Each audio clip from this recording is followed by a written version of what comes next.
I saw a picture a long time back that showed a guitar that was made by Soul Tool Guitar on Pinterest. I don't know about you, but sometimes for me with a guitar, it's love at first sight.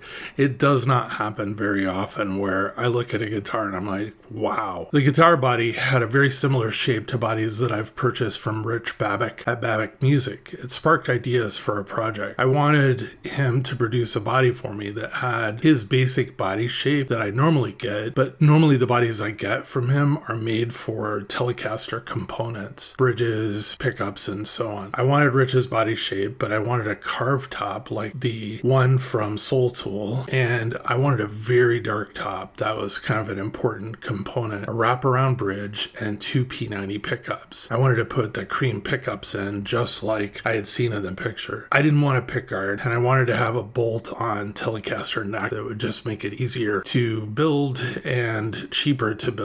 And this though would mean that unlike the picture from Soul Tool, the cuts for like the neck access would be shorter and so on, but I was completely okay with that. Rich heard me out and said that he could do this. He didn't at the time though tell me that he had never done a carved top, so I didn't realize I was giving him something that would stretch him this far. Rich started working on the body for my project, and with him periodically he would send me proof of life photos of the progress. Here's one of the updates that had me laughing. I'm about to start carving the top and I wanted to share my thoughts with you. Crap, I've never tried this before. I don't normally build guitars with carved tops. Thanks, Jamie. The people at Soul Tool Guitars have been making this shape for many years and had time to work out the procedure and the shape. They are in Switzerland, the land of precision, so they probably use computer-aided cutting equipment. I'm in my driveway on a folding table with a bath mat, angle grinder, and a belt sander. This will be fun.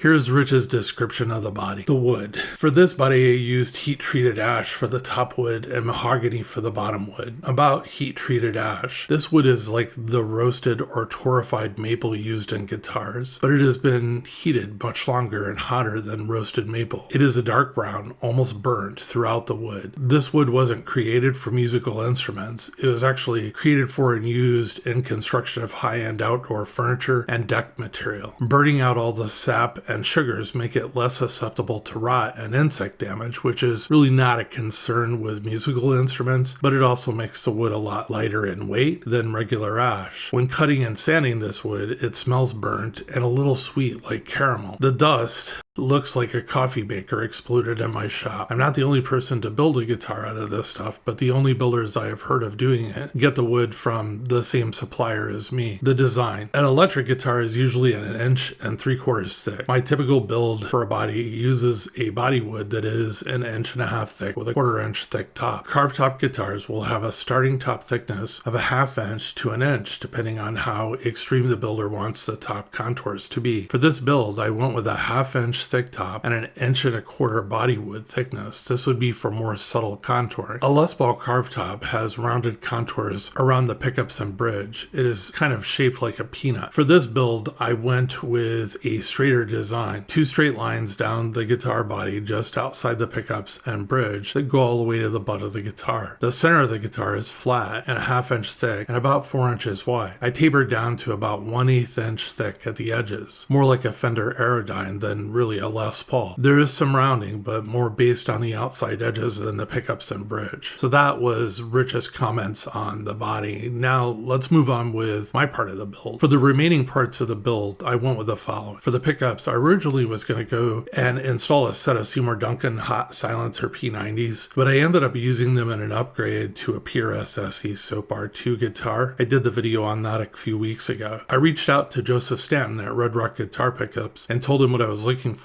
I wanted a really hot bridge and a warm neck, 2-conductor wiring, and cream covers. I paid my $120, and a week later I had a custom set of new pickups waiting for the build. For the wiring, I went with a circuit that I've been using now for about 3 or 4 of my latest P-90 builds. It consists of a 500K pot in the volume position, a 250K pot in the tone position, and a 0.022 microfarad capacitor. For the pickup selector switch, I used a Switchcraft 3-way toggle switch that is straight, shape, not the L-shaped switch. For the output jack, I also used a Switchcraft product. For the bridge, I went with something that would provide the simplicity of a wraparound bridge, but also proven to have solved the intonation issues that come with a wraparound bridge. I went with the Liuquan Badass wraparound bridge with SAE studs. The bridges also come with both. You can get, like I did, the SAE measured threaded post or metric threaded post. You choose which one you need when you order. The bridge retails for $109. You can find the bridge on retailers like Sweetwater, Guitar Center, and others. The only thing I wish was that it came with shorter adjustment screws. I asked the manufacturer what size screws, and they have actually gotten back to me and told me, and I plan on ordering shorter versions of the screws so they're not just hanging out so far. The neck, I had purchased a Fender Player 2 modified neck from Stratosphere on their eBay store. It has the darkest rosewood fretboard I have seen in a long time. It has this one little streak of lighter rosewood though that runs for the first 5 frets on the treble side that I really like. The Fender Player 2 modified Telecaster neck features a modern C-shaped maple neck with a satin urethane finish on the back and a 9.5-inch radius fingerboard. It comes in either rosewood or maple fingerboard with rolled edges and 22 medium jumbo frets. The neck also includes a GravTech tusk nut, a modern string tree, and short post locking tuners for stability. My neck did not come with the tuners as a string tree, so I installed what I had: a stock universal string tree and a set of the Fender Classic gear slotted tuners. The top of the body of the guitar is just gorgeous. I love how dark it is, but you can still see the beautiful wood grain. It's kind of difficult to photograph because it's just so damn dark. You can make out some of the detail of the grain though in the photos. Because the top is so dark, in keeping with what I saw in the first photo, I installed cream colored Stratocaster knobs, a cream colored switch tip, and cream colored pickup covers for the P-90s. I think the contrast to me is just stunning. I got the look that I was actually looking for. Because it's a Rick Babik body, the weight on the guitar is really light due to the semi-hollow bodied nature of the body. Rich builds these